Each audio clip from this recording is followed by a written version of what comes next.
We are live.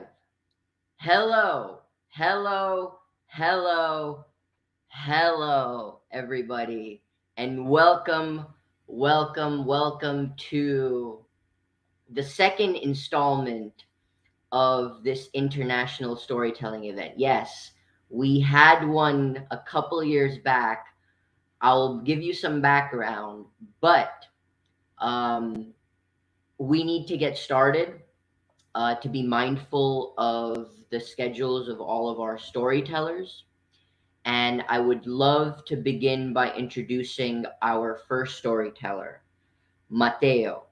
Mateo is a very special human being.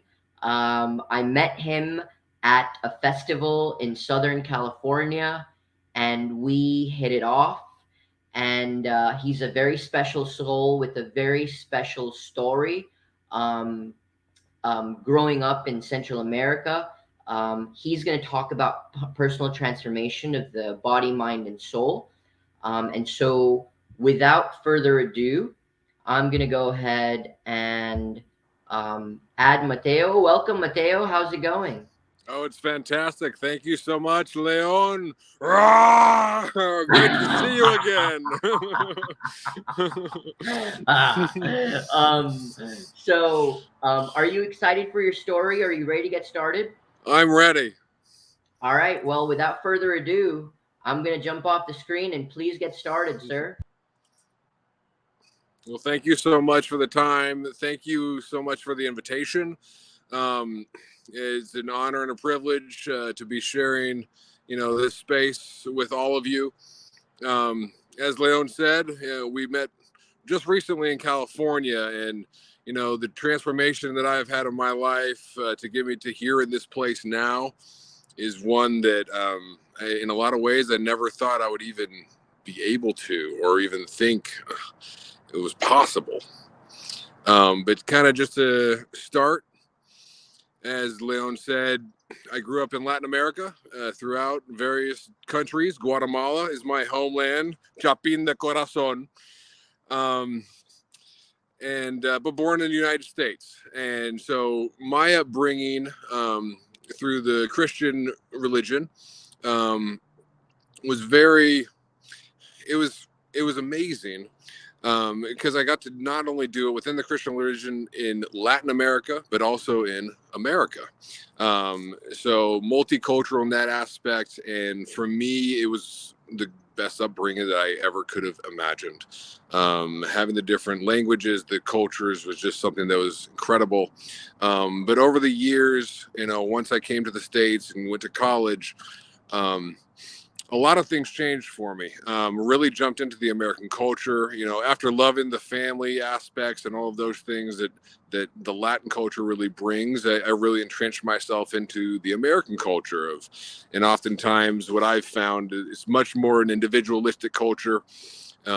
It's one thing that I always had a very tough time kind of accepting and even wanting to be a part of.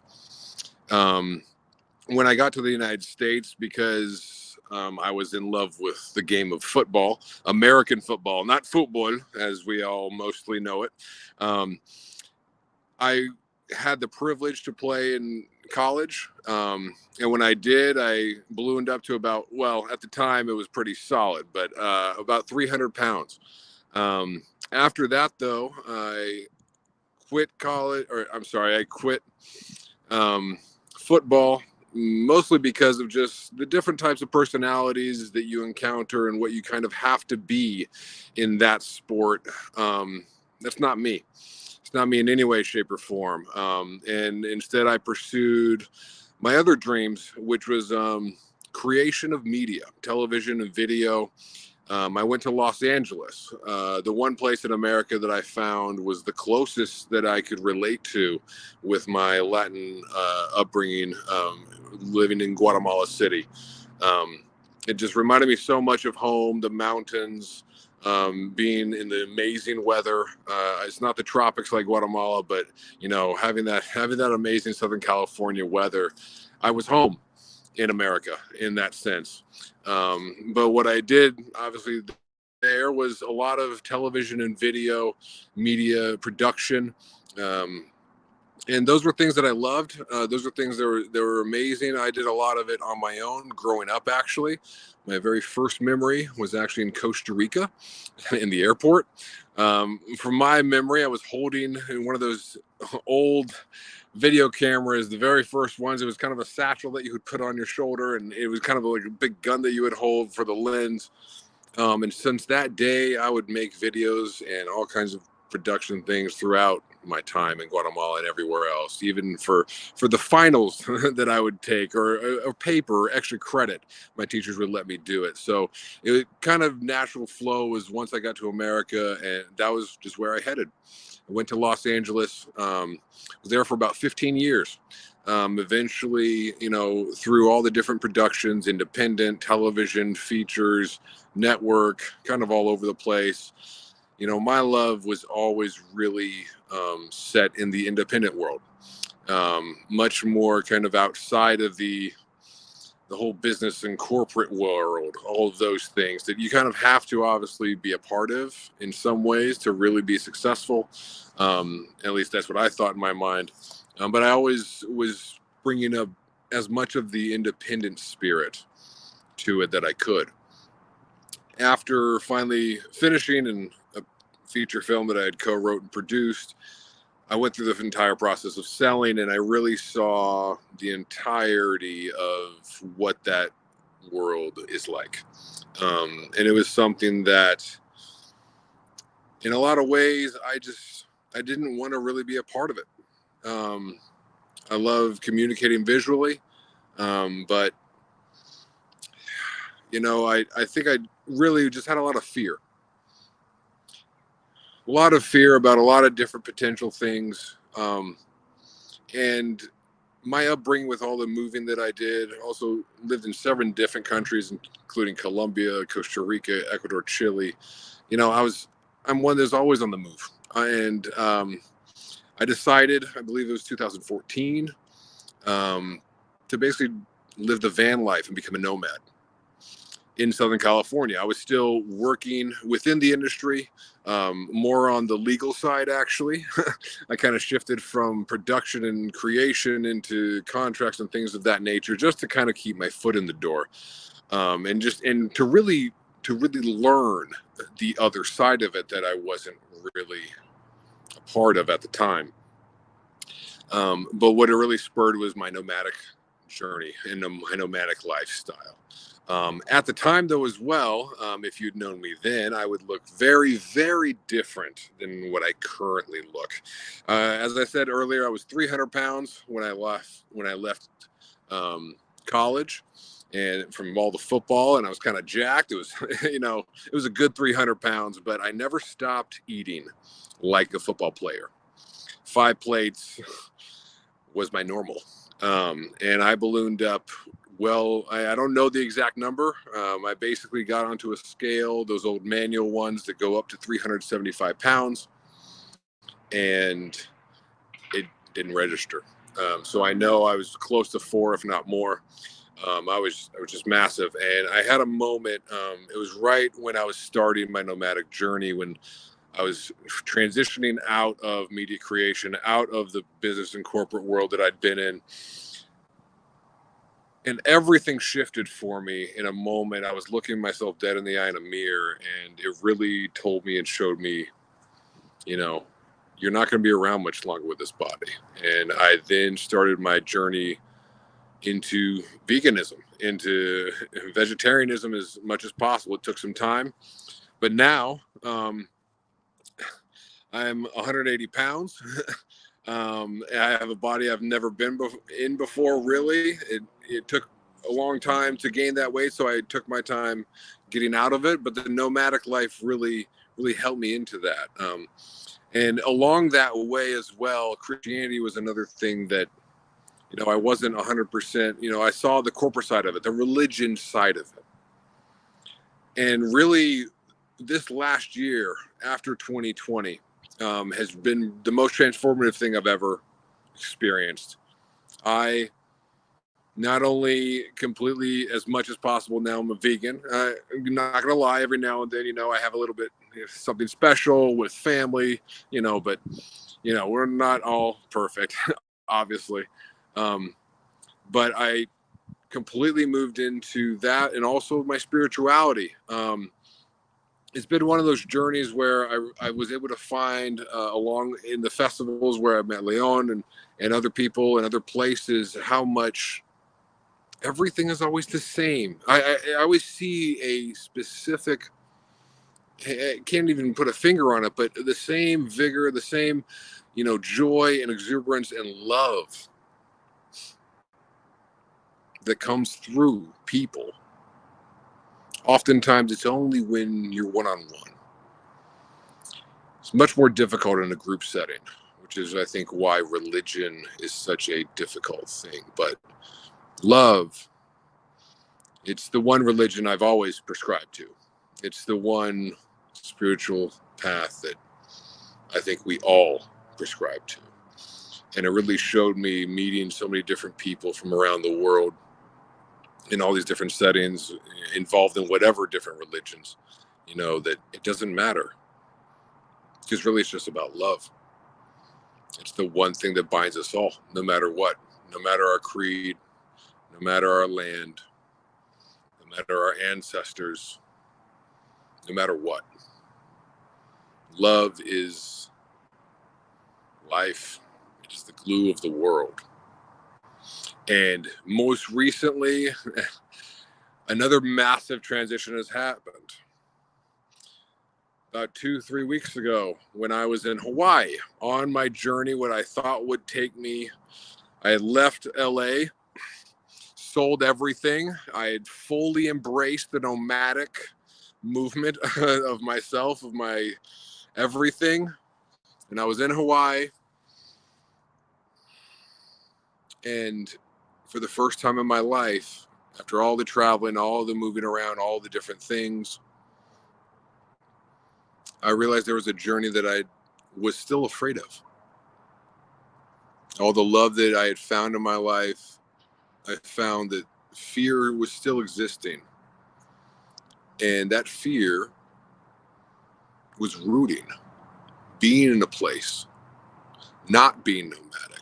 The nomad thing to me always just came easy. For me, really, it was the easy way out. And I realized it in Hawaii. And I could see myself going to India, and visiting the East that I've never been to, and all of those things. And it really showed me, no, like, where's your fear? Because that's where we need to lean into with our love, because that's where it's needed most, within ourselves. And that's when I made the biggest transition I've ever made in my life. And for the first time ever, I knew I needed to root. I wanted to root out the fear, all of it, and really live in love. And once I knew that and I felt that, I knew the next thing was, well, once you love yourself, who are you going to be around to pour out that extra love that just can flow out of you once you're filled? And I knew it was family. And I've always had a loving family, an amazing support system. But in a lot of ways, I always ran away from it. And I don't know, the specific causes or reasons, but I knew that not only had I found my own love, but then when I wanted to pour out my love, as it just automatically will, when the love is really rooted within ourselves, I needed to be around family again. And it's been 20 years, really. And that's why I'm here now. I'm back in the United States, and I'm rooting. I'm now working at a nursery, a tree farm, planting nature, bringing the love to the plant and to my family and to the earth as much as I possibly can. I still have the aspirations to travel and all those things, and they'll come in time. But, the biggest fear that I'm getting over is starting my own family and being with my family and being in one place and rooting in. and not being the nomad. So it's kind of been a whirlwind, and I'm so glad I've been able to do this connection now, and I'm probably already over my time. I apologize if that's the case, but I want to thank Leon so much. I want to thank you for bringing me here to this space and sharing, what I can. And I just want to say to everyone out there, no matter what it is, no matter where it takes you, be open first to your own heart, to your own love that only you know. Only you know how to love yourself best. No one else can. No one else will ever. Once you find that, well, the love just will overflow to every other aspect that it needs to. So again, thank you so much for having me. Thank you, Leon. Thank you so much for everything. I cannot wait to see you again here one day soon. Um, and blessings. Blessings to all. Blessings, health, peace, love, light, and balance to you Thank all. you. Thank Thank you. you.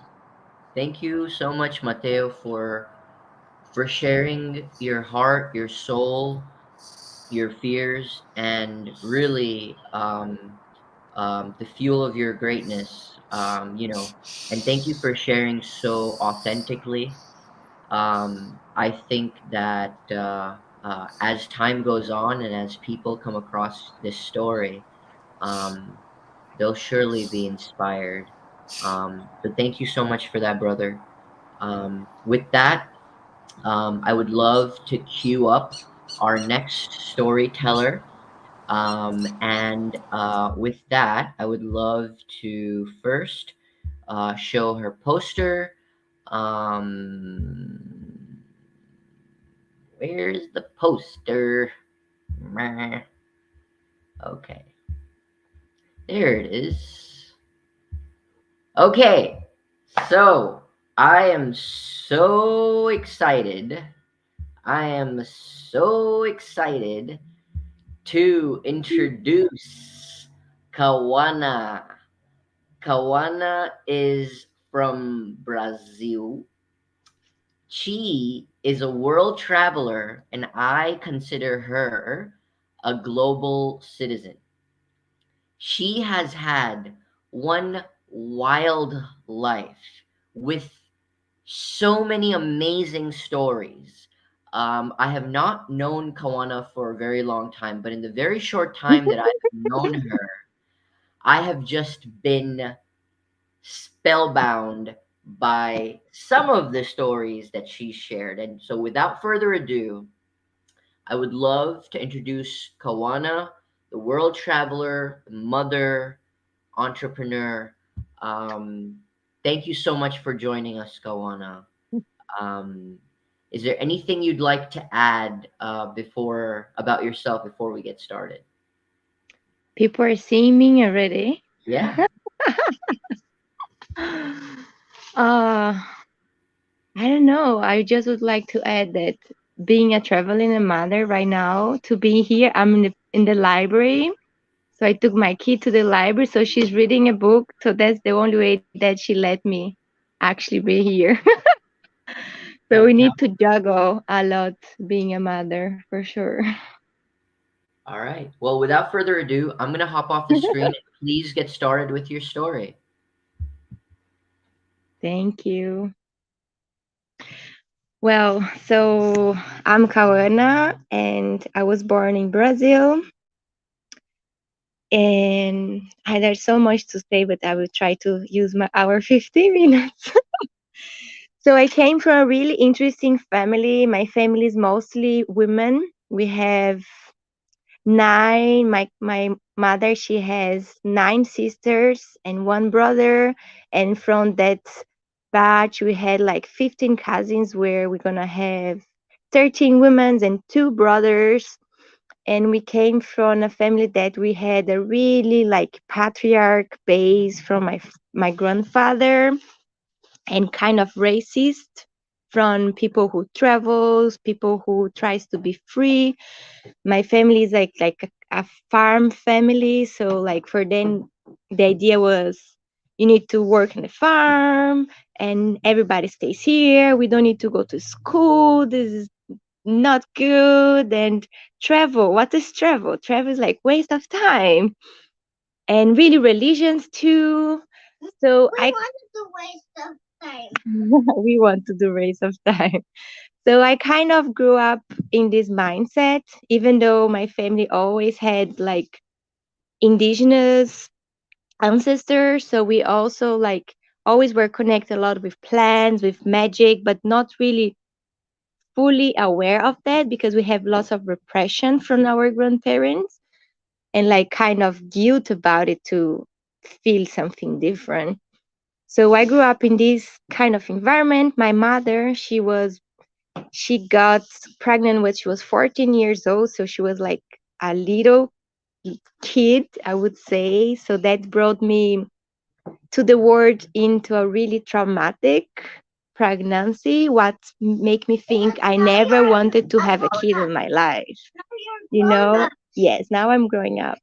So like seeing all the traumas that my mom had and all our hard relationship, I was like, wow, no, I don't want that for me. I don't want a kid. This is horrible. And I wanted to start. I want to make money. I wanted to have like my financial independence and. So I did went to the university. I did business management. I started to work in an amazing place, and like I was about my 20, and I started to make money. I found a beautiful boyfriend. We had a really good time together. We had 2 years together, and I was kind of going out of the adolescence time to be like a growing up, would say on the normal terms.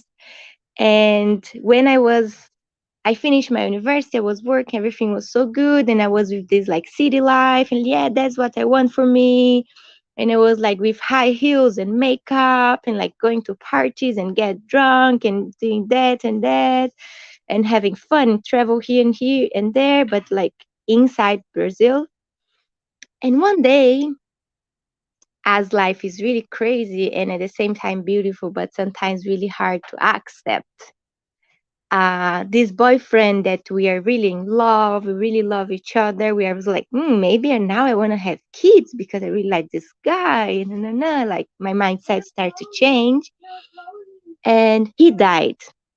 He went to a party, got drunk, and then away driving home, lucky that I was not with him, he crashed his car in a car accident. And for me, it was like, poof, now what life's gonna be? Like everything just fall apart. And for me, like, I don't know what to do. I have all that money, I have this work, but who people that I love went to like a trip without me. So this is not fair. Like I want to be on a astral trip too. Why should I stay here?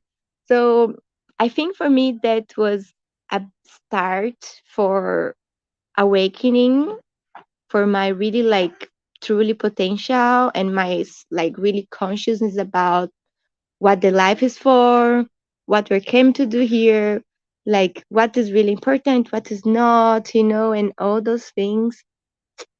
And then I decided that I didn't want it to be home anymore because I was really like traumatized and I was like really suffering so much, and everything was remembering me here. And so it was like it was a really sad moment of my life. And I tried many things. I tried to drink, I tried to stay with other guys to like, and nothing didn't really work because these are really silly things to work with death, right?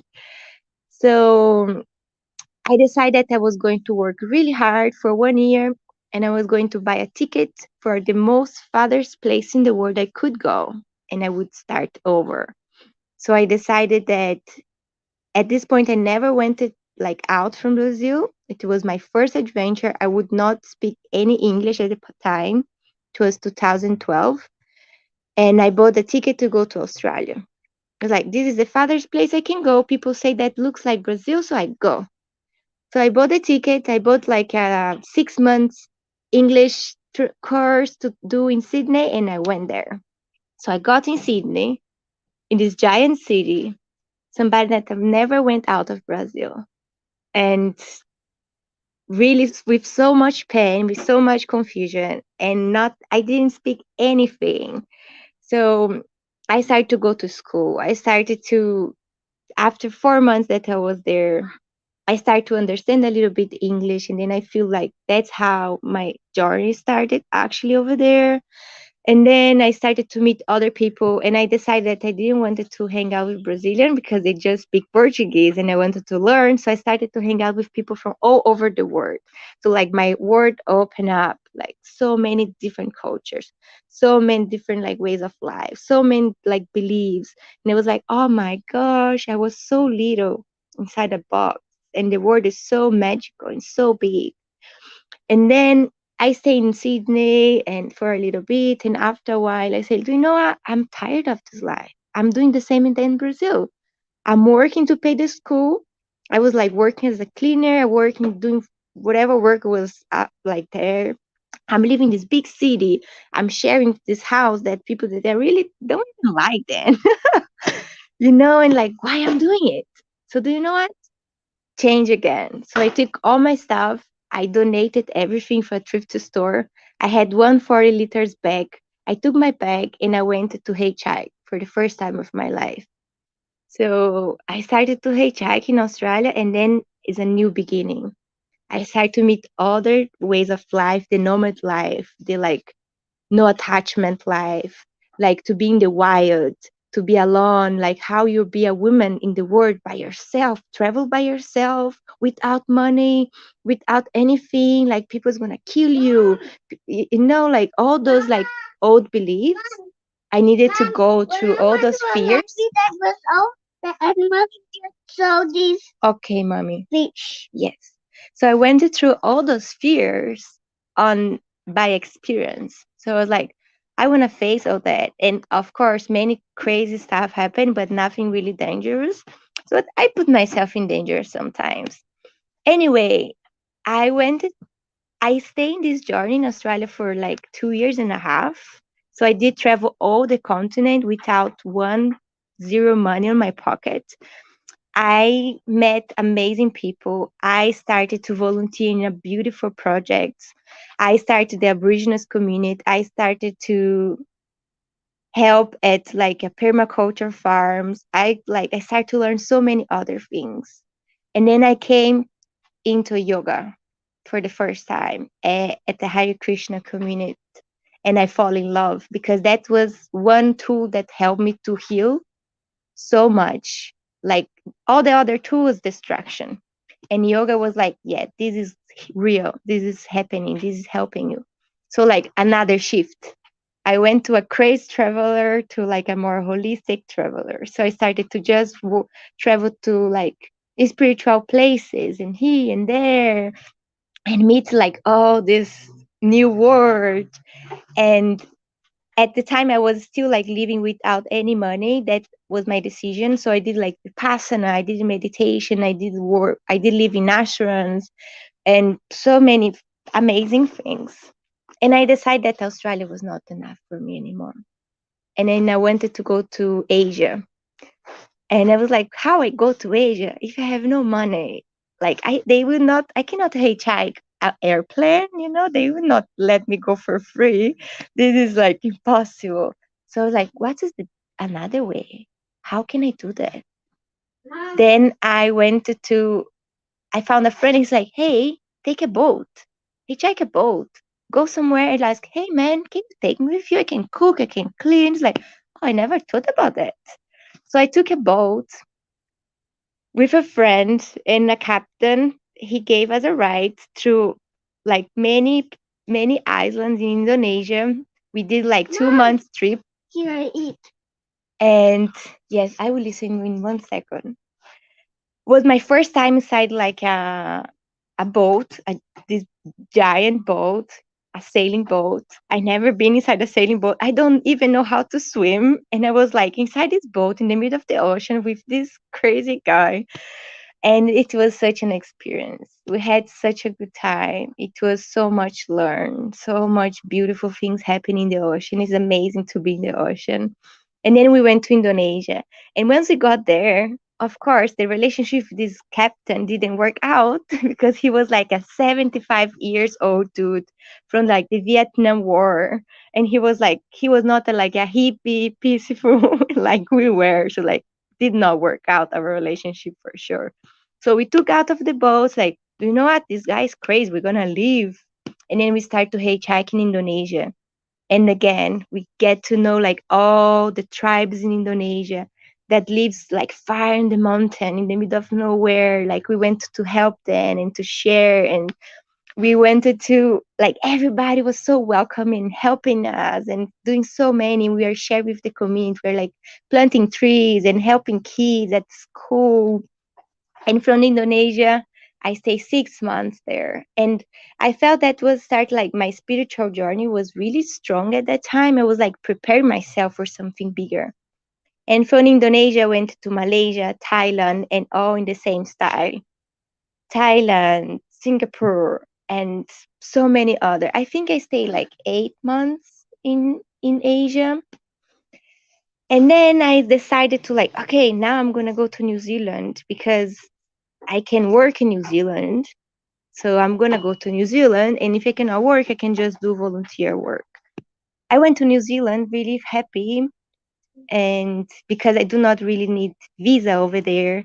But once I got to, at the airport, I was a really hippie dude with like dreadlocks and like a jumbe, and my backpack. So happy. They stopped me.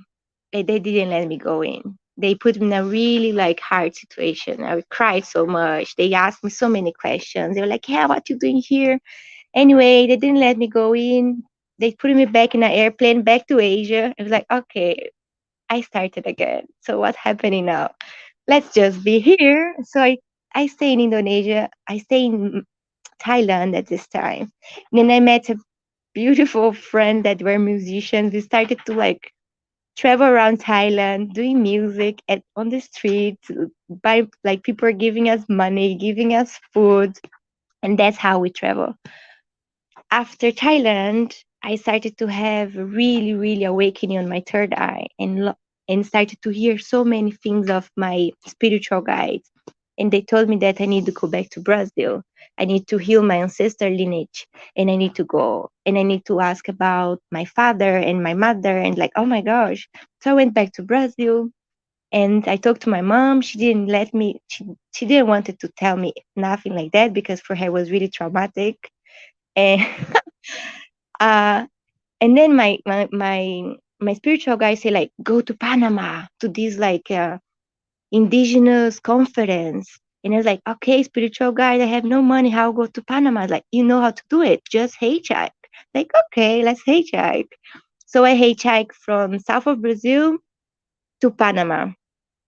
That took me like 1 month and a half. So I went through all Brazil from south to northeast, Peru, Ecuador, Colombia, and Panama. So I did hitchhike with bus, bicycle, a motorcycle, boats, uh, horses, whatever. People gave me everything, big trucks, little cars. So I went to many different funny stores. And then I went to Panama, and it was a tribal gathering. And I was like, oh, I'm here. So I'm going to find my spiritual guide. He's going to teach me. And I had a really downtime there. And I asked for find my unconditional love because I wanted to let my heart free from suffering for that person that I lost like a few years ago. I was still like recovering from it.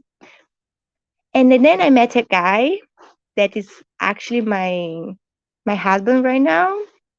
We met the last day of the festival. Was so funny. We didn't really like we were not really like in love with each other, but we just wanted to be together. We don't You know why? Like, the festival is over. What we do? Oh, just be at the beach. We're in the Caribbean beach. It's full of coconut everywhere. We have food. Where are we going to need to go somewhere? Yeah, let's just be here. It's a good life.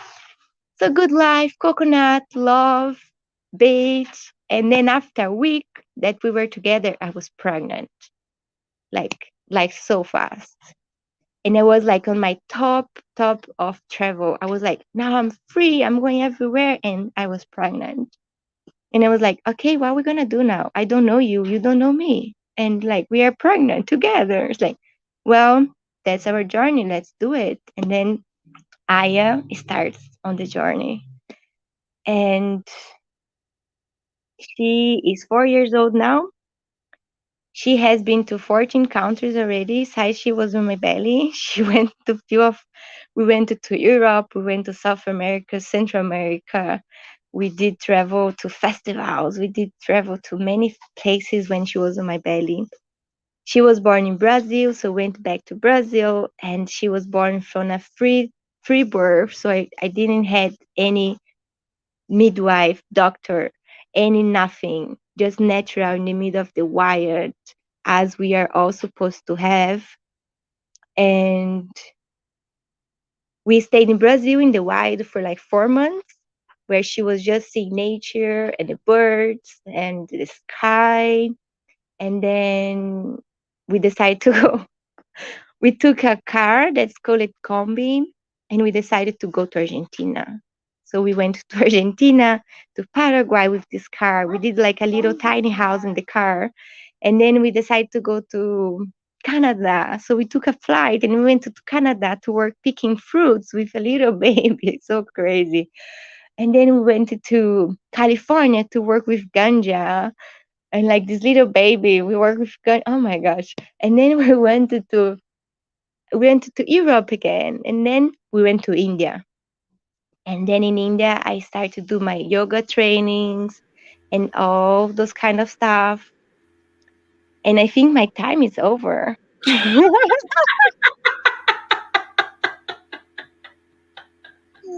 We are almost in US again, basically.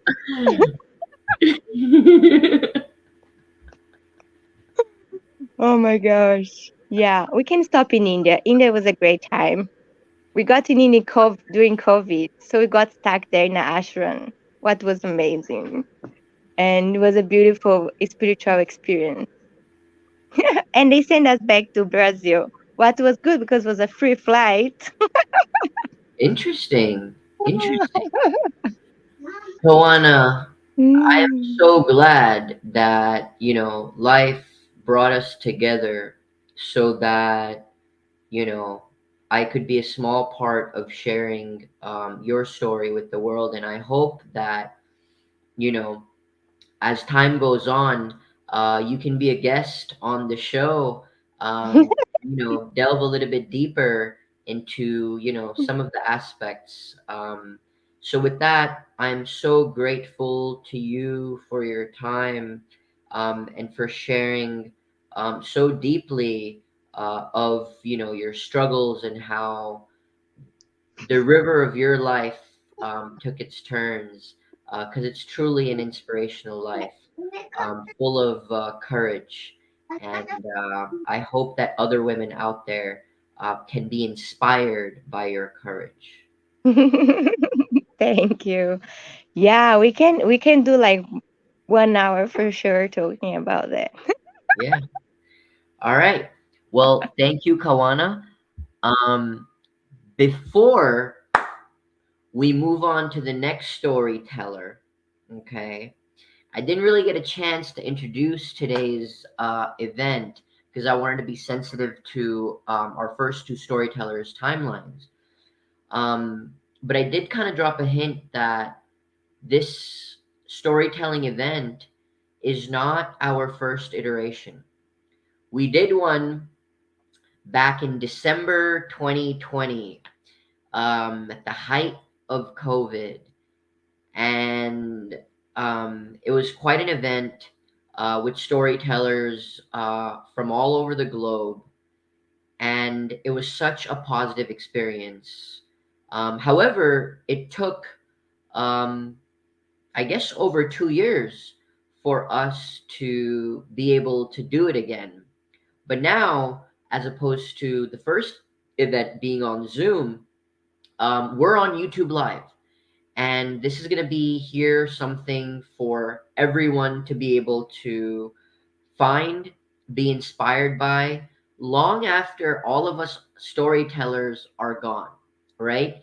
Not only that, but I guess one of the lessons that I learned as a result of this particular journey, of how long it took us, but now that we're finally here, is that, you know, sometimes things do take longer than you expect. However, as a result of, inspiration and what happened, I can tell you that I have a commitment and our team has a commitment to do a storytelling event every 6 months, right? For some of the reasons that I will share as this event goes on. Today's event doesn't have a very specific theme.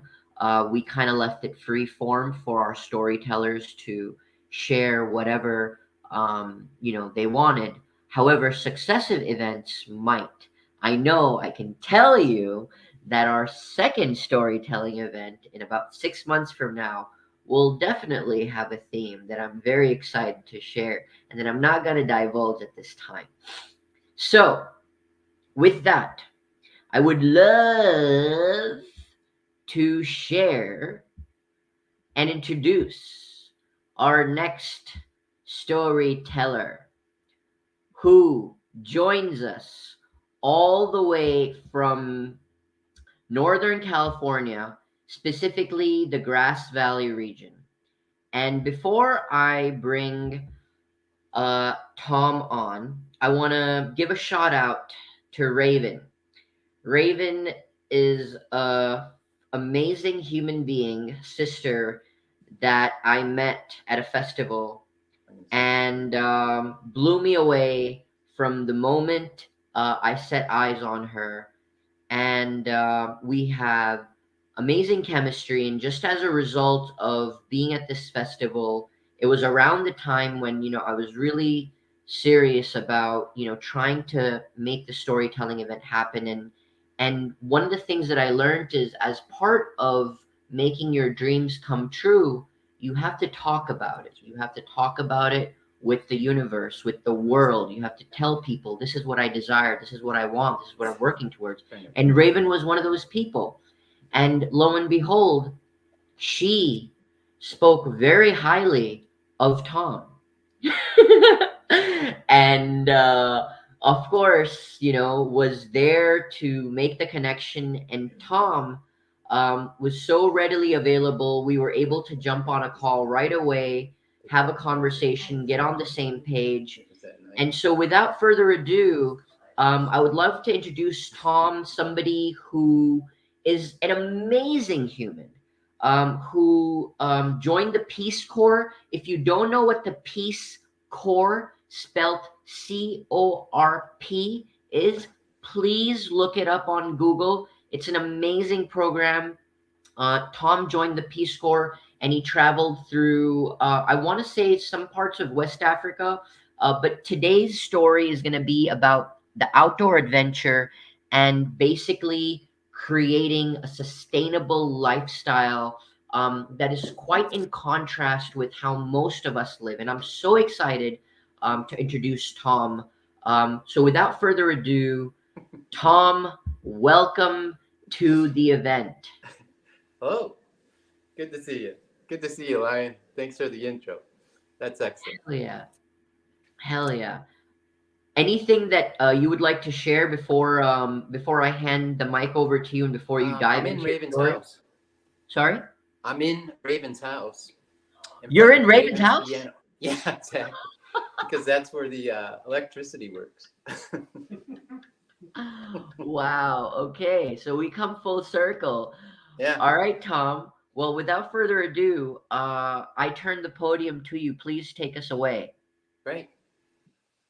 So, in the neighborhood where we live, the school gave the community section of the school, which we turned into a park. but they didn't give us this budget for the park. And so we had the ball fields, but we didn't have any way of mowing the ball fields. So in an ecological way of mowing the ball fields, I was going to get some sheep and put the sheep on the ball field to mow it so that it would look like a ball field. And I have sheep and goats, but I have them guarded with a donkey. So I needed to get a protection animal that wasn't going to puck up the ball field with hoofs. So I called the local food coalition and I asked, does anybody have a guard animal that I could borrow? And I got, out of that, I got one response, and it was from Dan Macon, who said he had 2 Anatolia shepherds or guard dogs, and then I could have either one of them. And I said, well, what are they like? And he said, well, the first one eats lambs. I said, it guards sheep and it eats lambs? And he said, yeah. And I said, oh, well, what's the other dog do? And he said, well, the other dog runs away. I said, so the other guard dog doesn't actually stay with the sheep, but it runs away. And he said, yeah. And I said, I think I'll take the one that doesn't eat the lambs, because I had some lambs. And so he gave me Reno, and I said, is there something you would recommend for how I should manage Reno? And he said, yeah, put a 20-foot length of chain on Reno's neck, and then tie the other end to a tire, and Reno won't run as fast, and he won't run away as far when he's dragging that chain and tire around. And I said, okay, great. So he brought me Reno, and I put the sheep on the ball field, and the ball field was fenced with an 8-foot fence of cyclone fencing. So I could put Reno in there knowing he wasn't going to jump the fence. So he went in there with the sheep, and that night there was a storm at the ballpark, and the sheep all hid in the dugouts, for the baseball field. They hung in the dugouts during the rain event, and the rain event collapsed the dugouts. And the dugouts fell onto the sheep and wounded some of the sheep. So one of the sheep was a little lamb who Reno didn't eat, and his abdomen was sliced open. And so Reno grabbed him, flipped him over, and licked out the wound. And then would let the little sheep be there. And then I was noticing this, and I went home to Renee and I said, hey, Reno found the sheep that got injured by the dugout, and he's licking out the wound and keeping the sheep alive. And she said to me, but you borrowed Reno from Dan Macon, and when Dan Macon gave you Reno, he didn't eat sheep. And now you're letting him lick out a sheep that's cut open. So there's a chance he's going to learn how to eat sheep. And I'm like, yeah, hopefully that won't happen, So what happened is I only had about like 9 or 10 sheep trying to mow this ball field. And the people weren't satisfied with the fact that the grass wasn't getting mowed. I didn't have enough sheep. So I went to get some more sheep, and my friend George, I had lent him some sheep to mow the grass underneath his orchard. So as a more ecological way of taking care of an orchard rather than mowing it. So I was using sheep, and then they provide fertility, which helped the orchard as well, right? So I had to go pick those sheep up. So when I go to pick them, what happened with George is he lost his water. So he didn't have any water, so his trees are all going to die, and there was no grass, of course. And so I need to come back and pick up the sheep. So I picked up the sheep, brought them back, threw them on the ball field with Reno. Now, because George had no water on his property, the sheep hadn't eaten in quite a while. I can't say how long, but at least 12 days with no food. Okay, so when they landed, when I gave George the sheep, I gave him 6 rams. When he gave me the 6 rams back, 3 of them were ewes, which means they were girls. So I don't think George gave me the right sheep. So anyways, I came back, put those sheep on the pasture, and the very first night, one of the sheep has a lamb. Okay, she has a lamb, she drops the lamb, but because she had no access to food for quite a while, she didn't bag up or create any milk. So she wasn't going to feed the baby. So she just dropped the baby and kept walking along. And so Reno walks over and licks off the baby, dries it off, and he curls it up and sticks it underneath this willow tree. That's why her name is Willow, because he guarded her and dried her off and kept her alive. So I go by in the morning and I see Willow, and she's like, and I'm thinking, wow, there's a new lamb in this pasture, and I wonder who the mom is. And you look around and nobody has a bag, so you can't figure out who the mom is. And I realized, okay, her mom doesn't have a bag. She doesn't have access to milk. And she's like, So I go back to Renee and I say, hey, there's a new lamb in the pasture. Renee's my wife, and I say to her, what do you think about that? And she says, you pick up that little lamb, and you're going to be the one who takes care of it. You're going to have to feed it every couple hours. You're going to have to take care of it. You're going to have to manage it for at least 12 weeks until it can eat grass on its own. And I think, okay, I go back to the park, and the lamb is still going, and I think, wow, this lamb has really got a lot of gumption for a little sheep. She's doing really well, and she's still alive. And so what the heck? I've got goats. I milk my goats, and I give her some milk. Now, when you give a brand new little lamb milk, she drinks about 2 ounces of milk, okay? And because she drinks 2 ounces of milk, she needs to drink 2 ounces of milk like every 2 hours, okay?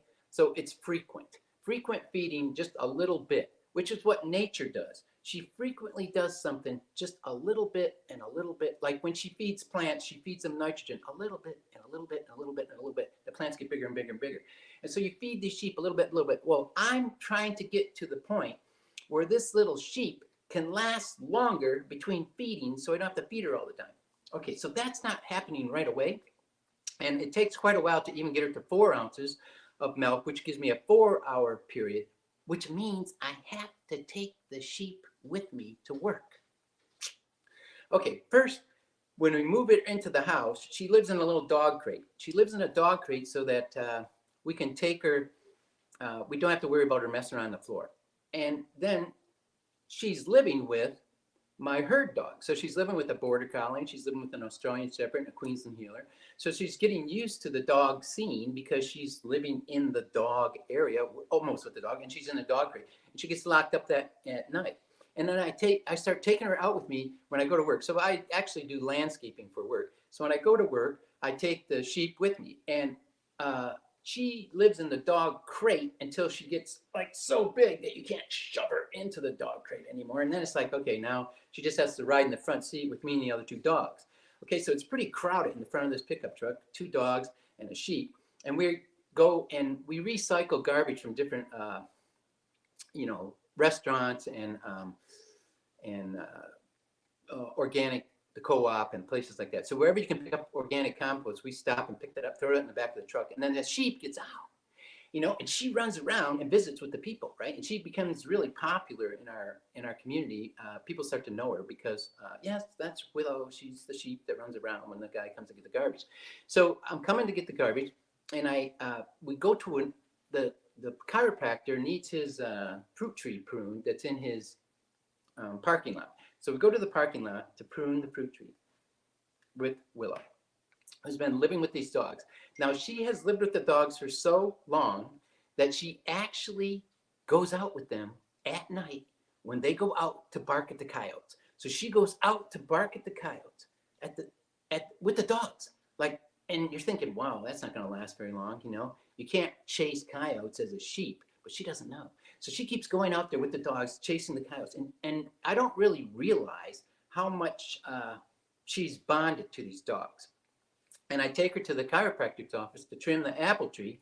And she's walking up and down the sidewalk in front of the chiropractor's office when another guy pulls in who's going to have his back adjusted.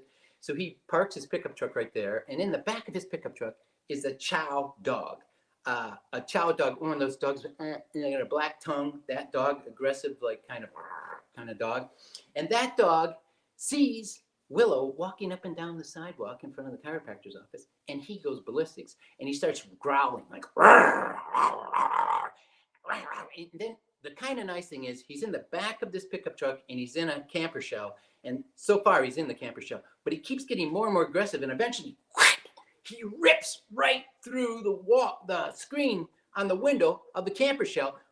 He gets out. He starts running at Willow as fast as he can. And he's going to bite off her head. He comes up to bite off her head, and she turns her head to the side. She just turns her head to the side. She diverts eye contact. And the dog stops like inches away but doesn't bite her throat off. And she's like, oh. And he does. It's kind of puzzling to the chow dog. He doesn't know what to do. He kind of looks at her and she turns her head. And then she walks over to a bush and she backs into the bush and she wiggles her butt against the bush. And the chow dog goes, oh, I know what that is. And he walks over to another bush and he lifts his leg and pees on the bush, right? he's marking the territory, and he figures she's marked the territory. So then he goes over and he sniffs the bush she rubbed against. And she goes over and she sniffs the bush he urinated on. And they're just doing this really nice etiquette thing. Right now, the next thing that dogs do after they pee on a bush and show each other where they can pee, then they go sniff the other guy's butt, because that's what dogs do. So she goes over to sniff his butt, and he stands. He's a chow dog. He stands like in a real strong posture, and she just walks around, smells him for a little bit, and then she walks back, and then he comes over to smell her butt. Okay, she's not into that because she's a sheep. So what happens is he comes over to, and she backs up like 1, 2, 3. She takes 3 steps back, and he kind of walks. And she goes, da-dunk, da-dunk. She takes 3 steps towards him, da-dunk, da-dunk, da-dunk, bam! And she headbutts him, boom, right in the nose. And now the chow dog is looking at her like, whoa, what kind of a dog are you? I mean, this is not dog language. And by then, the owner of the dog has already got his back adjusted, and he comes back out of the thing, and he sees that his dog is trying to kill the sheep, and he puts the dog in the front of the truck.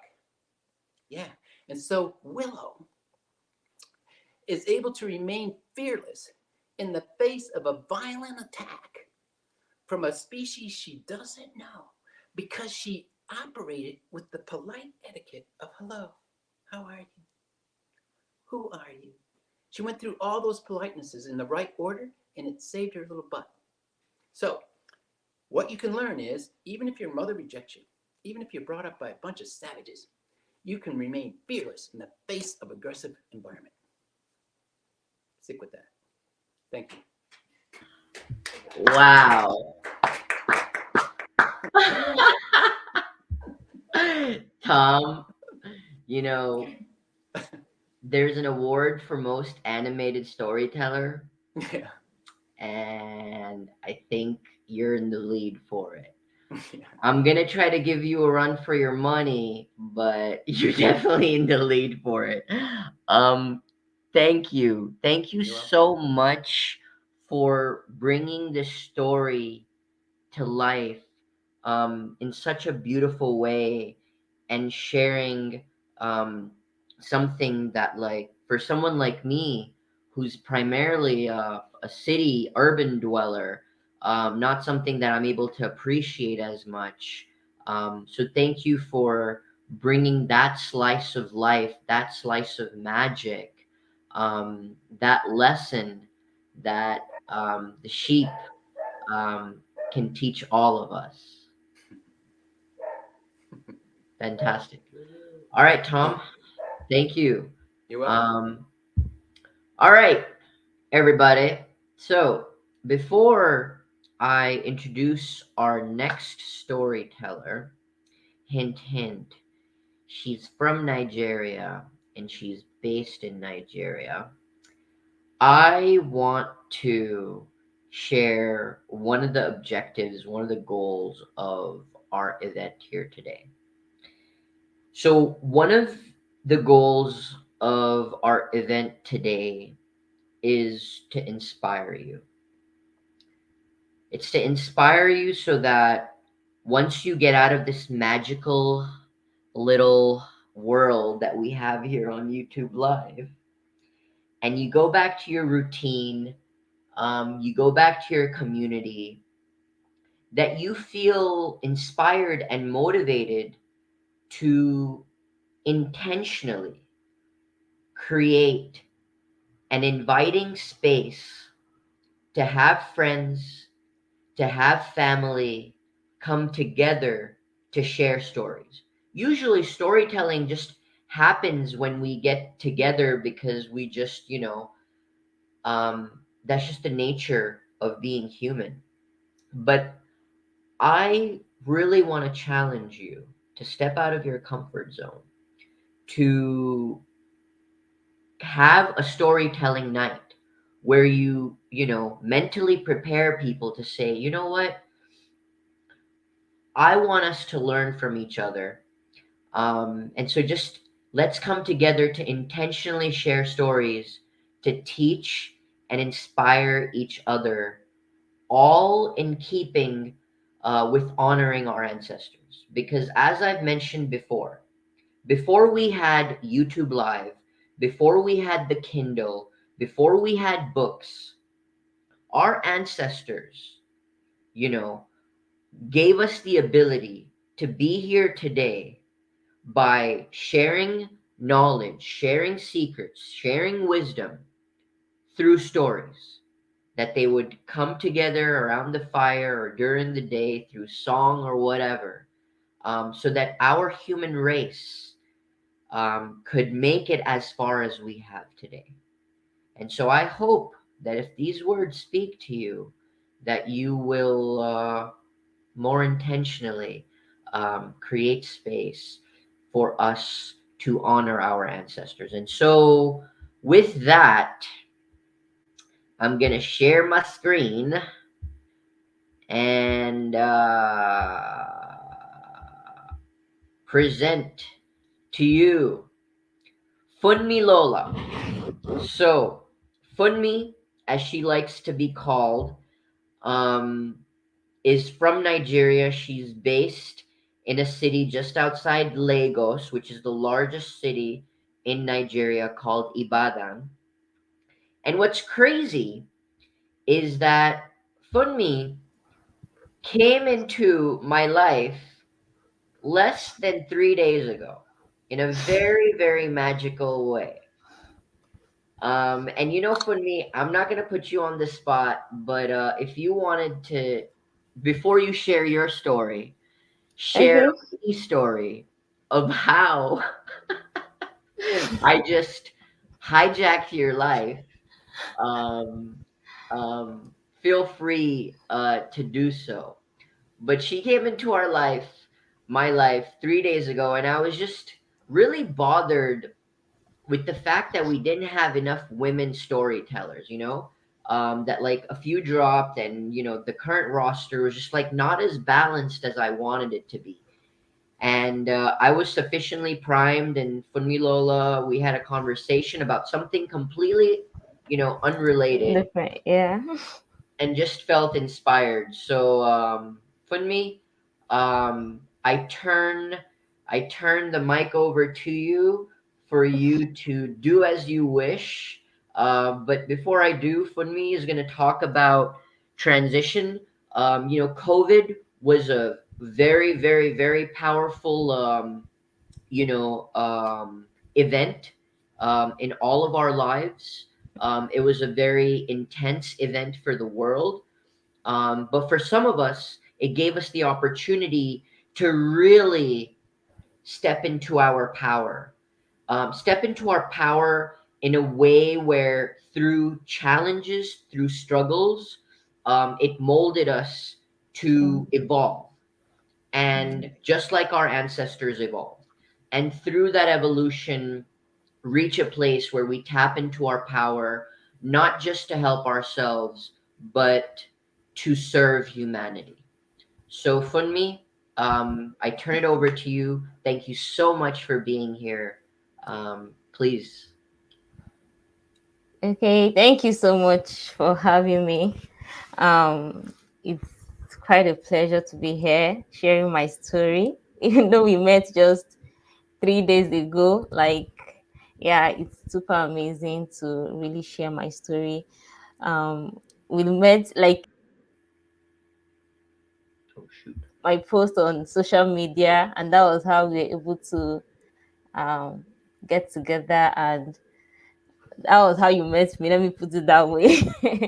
So yeah, so sharing my story started as far back as 2018, because that was when I became like more intentional with the online space.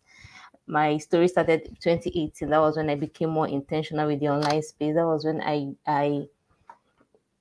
knew I submerged myself into social media. And right from the beginning, I've always been the kind of person that I just want to, do something for my society.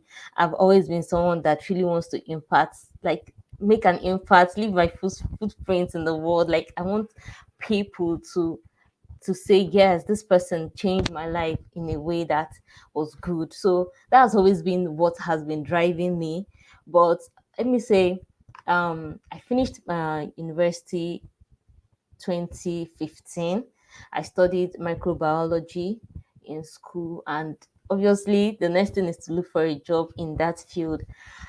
2017, I got a job and started working as a microbiologist, but I knew I wasn't really getting like being fulfilled the way I wanted to be working as a microbiologist. There were some things, dreams I had for myself. So then I started this non-profit in 2018. It was like just a Facebook group where I had women come together, um, more like a woman empowerment program stuff for women. And then we had over 700 women in the group. It was super amazing all through 2018, 2019. In 2019, um, that even opened me up to even more opportunities. I was able to get a scholarship to travel to Egypt for a leadership program just because of what I did for the women. In the same 2019, I organized a uh, like a project. I called it Empower for Africa. I went online. I searched for volunteers. People volunteered from different countries in Africa, from Zambia, from Ghana, from Nigeria. Here we have about 336 states in Nigeria. Here, more than 24 states joined. Like people I've never met before, they just volunteered to visit secondary schools and then help in teaching them on personal development, on the SDGs, imparting the lives of people. The way it was a really massive project then, and it really gave me so much joy. But in all of this, I was, my funds were going into it, and I wasn't really making enough money, making enough as a microbiologist. And then I got married in 2020. COVID happened. Like COVID happened, and it was a really tough period for me because one one of the major things that happened during the COVID was that the pay, the amount of money I was collecting per month was slashed. So I wasn't even able to. I wasn't being paid well anymore. So I wasn't even able to continue with the non-profit I was doing because I needed the fund to, if I wanted to, continue with that. And it's I just couldn't continue anymore at that period. And then COVID did a lot. Like then, and aside from that, I also went into depression. Like I couldn't go out anymore. I just wasn't free anymore with people because I was so scared about the whole story, the whole thing, everything that was happening. So COVID just kind of disorganized my life in a way that I was even surprised about it because I've always seen myself as a very strong woman, but that particular period is broke me. Like I don't have anybody directly that had COVID, but the whole story around it, everything about it really changed my mindset about mankind, about humanity. I was daily crying when I hear about the people that died and stuff like that. So the whole thing just changed. And then my workplace, they were letting people go. You know, it affected the office also. They were not making returns the way they wanted. So they were letting people go. It affected lots of things. And then that same 2020, I got married. um then 2021, like around January, March, I left my company. I wasn't working with them anymore. So, and that was where I decided to, you know find something else I wanted to do with myself, because I was just lost. I didn't know what to do with myself anymore at that period.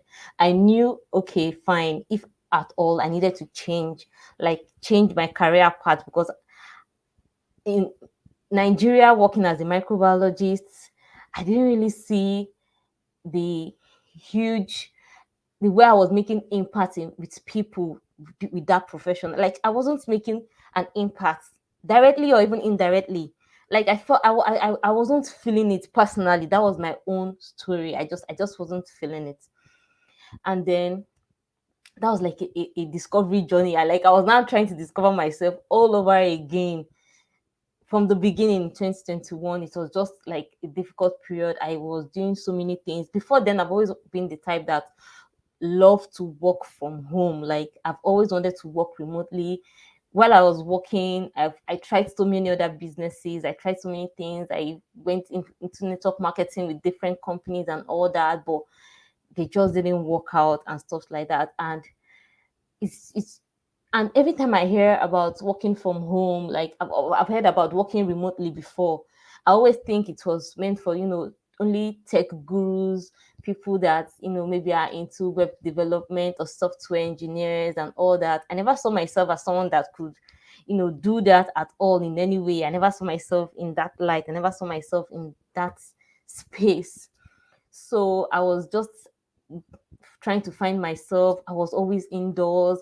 I couldn't just step out. I just was so scared of so many things around that period. And then I was scrolling through social media one day and I saw someone talk about working remotely, and then, talking about some of the good things that, when in it, and also shared that it was easy, it was possible for someone that didn't know anything about it to join. I was like, really? That was what struck me, and I was I wanted to know more about it. Like, okay, let me see, let me try, let me see if I can do this, because I've always seen myself, I'm the type of person that loves to learn new things every single day. Like, I love to learn. I'm always with one book or the other. I'm always taking one course or the other online. I just want to, keep expanding myself, keep learning so many things. And then I decided to register for the training. Of course, it wasn't free. I registered for it, and then for the 1 month training. And then during the training, it was like my eyes just opened to new things. I was like, wow, I never knew this was possible. And then from there, I started working as a virtual assistant, working remotely from home. Like, and the good thing about it was I was even making more money than I used to working as a 9 to 5.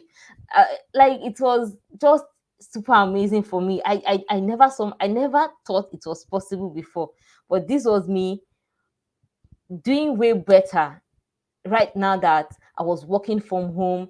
And the fact that I still didn't, like, I was still scared of the whole COVID thing, talking with people, going out and meeting people, was so it was like a very convenient transition for me. Like, I was so happy. And then the fact that I then thought about it, that okay, now that I'm working, now that I'm making the money, I can actually make a change in people's lives too with this, because it has changed my life. Someone actually did organize the training, and then it changed my life. I too can do the same thing, organize the training for other people to also help them to, to know about some of these things, know how that it's easy for them to transition and start working from home. It's not as hard as people always tend to make it seem. And then I organized a training just 2022. I organized the training, and so far I've taught over 100 people how to work from home as a virtual assistant. And then it's giving me that fulfillment I've always wanted. Like, I've always wanted to make an impact. I've always wanted to do something in people's life, and this is an avenue for me. I'm working, I'm doing something that makes me happy, and at the same time I'm impacting people's life, I'm changing my community. Like, people's testimonials just gives me joy when I see it, when people send to me how happy they are, how glad they are that I was able to introduce to them or open their eyes to opportunities like this. So it has just been a very, very amazing and wonderful experience so far. I just really love it. And of course, I'm in this year 2023, I have so many plans of going back into my women empowerment programs. This year I'm obviously planning another Empower for Africa program, whereby we will still visit secondary schools and all that. It's just been so amazing, moving from working as a microbiologist in the laboratory to now working fully at home as a VA. It's just been amazing. And I just found it so much fulfilling, so much better, so much happier for me, for myself. And the funny thing is that now I can actually sit down. I'm writing goals of what I want to do. I have visions of where I want to go to, how far I want the business to go to, and everything. How far people I really want to make impact in their life, and how I'm going to be able to do that. Like, it's just been an amazing period. So yeah, that's my story, and I hope you learned one or two things from it. And I hope you learned one or two things from the story, and that you got value from the story. That it's you can do whatever you want to do. You have, like, there is no limit to the things you can do. You just don't let people to pull you down, or you let yourself be backward because of things that are happening in the society or stuff like that. There's always a way, there's always a change for you. There's always something that, will bring you out again. So that's just it. So yeah, that's my story. Fantastic. Funmi, thank you so much for sharing so enthusiastically, Thank um, you. you know, of your pain, of your trials, your tribulations, and how, you know, COVID just helped you to realize, I think there's a lot to be said about your attitude of sort of, despite the pain and the daily crying that you were experiencing of Yeah. seeing the trauma the world was experiencing, and then obviously your own sort of, struggles with work, that you um, kept persevering. So I think for me, as I listen to your story, the biggest moral of your story is keep persevering, keep looking Sure. in Yeah. different places for Yes. that way out, for that way Yeah. up as you Yeah. grow out of Yes. your Yes. struggle. Yeah. So, thank you Yeah. for teaching us that lesson, Funmi. Thank you so much for having me. Thank you. Of course, of course. Yeah. All right. Well, we have one more storyteller, and you know, before we get to that storyteller, I want to tell you a mini story. I want to tell you a mini story about my friend Osman, who also happens to own the company, manufacturing company, uh, beauty supplies, beauty products. That is our primary sponsor. And so, if you are based in the US and you're currently tuned, I want you to type in the comment box that you would like a gift set, and we'll send a gift set out to you, free of charge. Thank you for being here. But the first five people who type in the comment, and I'm sorry, but you do have to be based in the U.S. Because of some of the limitations. But if you are interested in a gift set from Osman's company, I'd love to share it with you. And while I'm talking, if you want to peruse the kind of products uh, his company makes, I'm sharing a link. But I want to tell you a story about Osman. So, some of you might not know this, but I'm an immigrant to the US. And I came to this country at the age of 14 without my parents, without my sister, and it was not an easy time for me because I didn't have my immediate family, and coming to an immigrant to the U.S. is hard enough. But then coming to the U.S. from a country that's so different than the U.S., that's not in the West, is makes things even more difficult. And I, as somebody who really cares about what people think about me and wanting to be friends and popular, I really suffered because the kids did not accept me.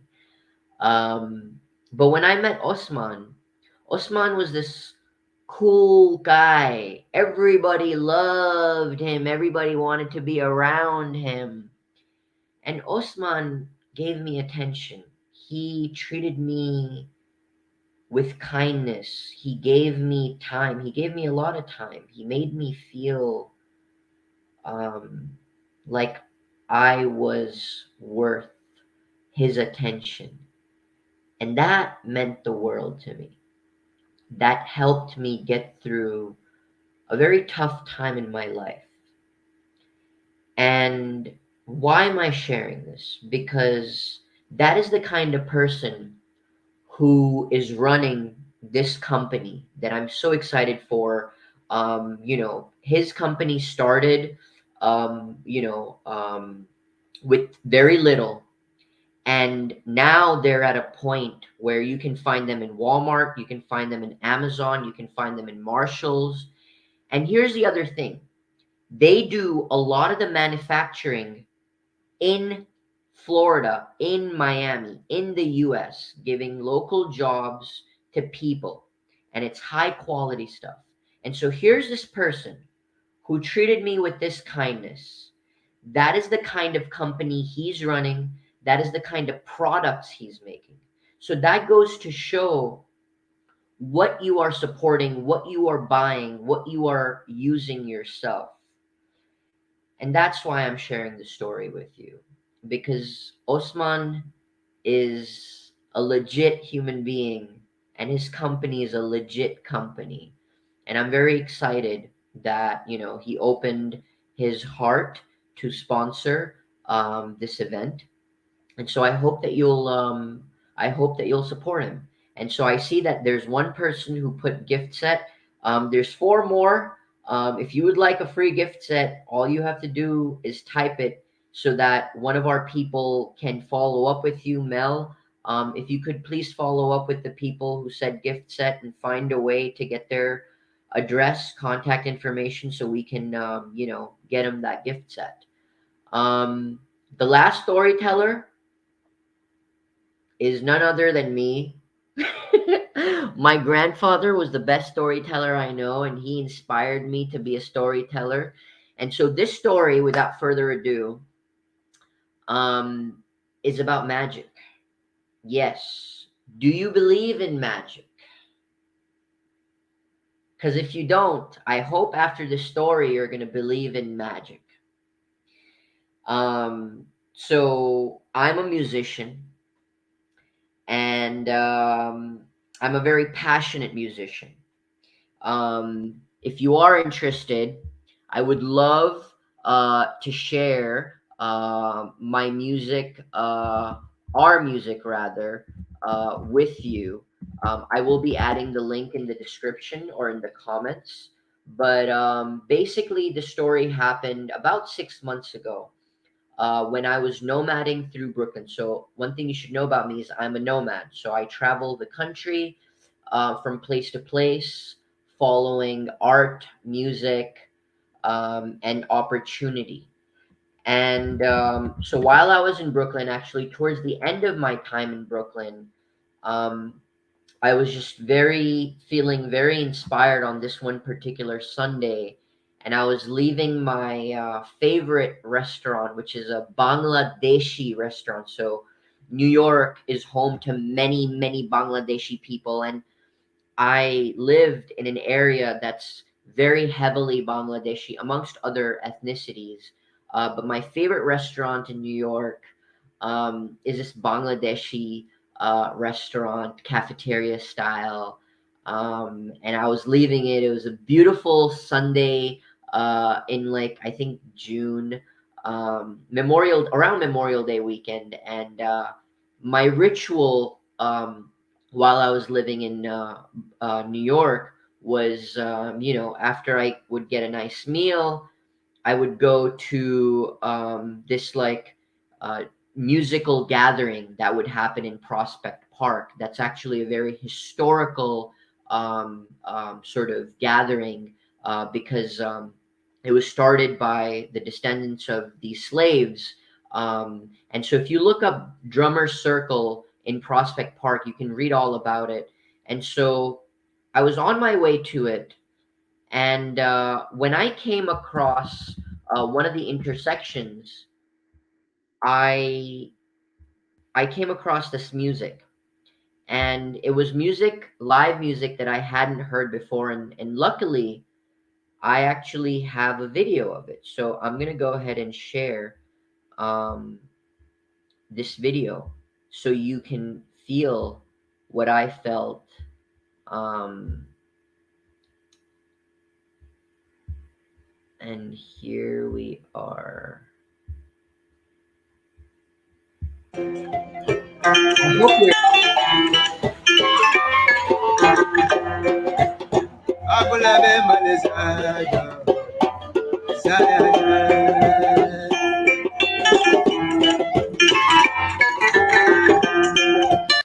So basically, this is on that street corner.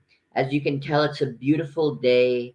We're in Brooklyn, very close to Prospect Park, and you have all these West African musicians who are, serenading the crowds. I'm gonna continue playing for another 10, 15 seconds before I continue with the story.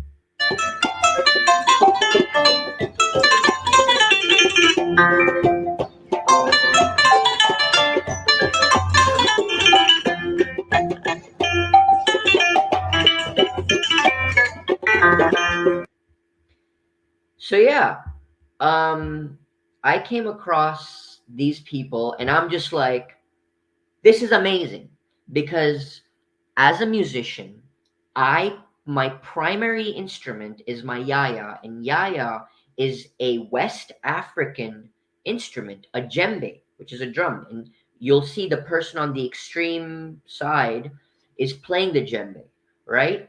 And so you can imagine how excited I was to see this West African group of musicians playing. And so the first chance I could get, they took like a break. I go over to the guy who's playing that like guitar like instrument, who is the leader, right? And I start talking to him, and he's, clearly okay with me chatting him up. And it's really interesting because, in my culture, students sit at the feet of their teacher. And it just so happened that I found myself sitting at his feet. And we get to talking, and long story short, he tells me how he's very passionate about going back to West Africa every year for months at a time to teach. And part of the reason why he does that is because to maintain the culture, the tradition of this music that we were experiencing. This music, this West African music, that's so significant even in the West. Because what people don't realize is the roots of a lot of jazz, rock and roll, country came from the music that the slaves brought with them from West Africa. We don't give them enough credit for that, right? And so a lot of this music, mainstream music that we enjoy today, would not exist had it not been for the slaves who were brought here, who preserved the tradition and then incorporated it into this American musical history, right? And he felt the need to go back because the tradition is being lost, because he told me a lot of the kids in West Africa, they're really attracted to rap music, and they're more attracted to rap and hip hop than they are to the traditional music, because rap and hip hop, it's more sexy. It's more mainstream, it's more sexy, there's more money, there's more notoriety, there's more fame associated with the rap and hip hop music. And what he said, it really struck a chord within me. It really moved me as as something that I wanted to do to help further his mission, to help his mission. And so I don't know when I was inspired, but as an artist, as a musician, open mics is something that I go to quite frequently. I remember. And so the very next day was a Monday. I was at an open mic also in Brooklyn. And there's this amazing artist, Haitian American rapper, that comes onto the stage. And his beat, his music that he produced himself, that he's rapping to, is just so captivating, so amazing. I can't help, because I had my yaya, my instrument, with me. I start playing with him. And in that moment is when I got inspired. I thought of this teacher, the West African teacher, who told me about, this thing that he's trying to do to preserve West African music. And I said to myself, well, what if this rapper could be convinced to honor the roots of this rap music by letting a West African djembe share the stage with him? So that's what I did. After the show was over, I don't know how I found the courage, but I went up to this complete stranger and I was like, hey man, that was freaking amazing. That was freaking amazing. You don't know me, but I feel really inspired to share this with you. And I told him the story. I told him the whole story that I've told you so far. And I was like, hey man, how would you feel about letting me, or sharing the stage with me, so that, we could bring this traditional music and marry it with this modern, rap, so that people see that, the roots of this music are being honored. And this guy, he says yes. Two-Tone Jerry, he fucking says yes. And there's another open mic that happens, I think it was like a few days after. And he was like, you know what? We're going to go to this open mic and we're going to do it. And you know what? There's so many people, like, I'm a very passionate person. And I can tell you that I meet so many people who are like, yeah, let's do this. Yeah, let's do this. But they don't fucking show up when I'm showing up. But Two-Tone Jerry, this motherfucker showed up. He showed up. And you know what? We have it on tape. Because we were at a open mic, and I'm gonna cue it up for you.